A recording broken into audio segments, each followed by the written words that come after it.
Hello folks, welcome to the channel.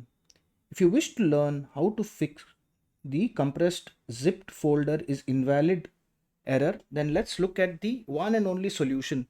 See, this is a very weird and strange problem that occurs when you try to open a compressed file or you try to work on an uncompressed file.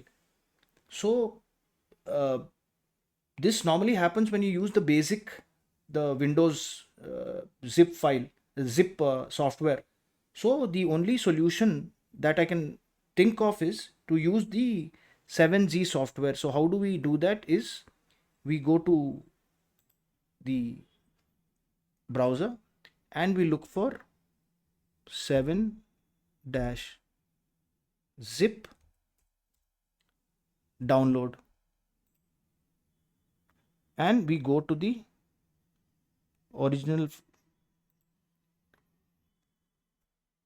site of the 7-zip.org site, and we download. So most of us use the 64-bit Windows, but for the older 32-bit, so you need to see what bit your system is running and you download the file.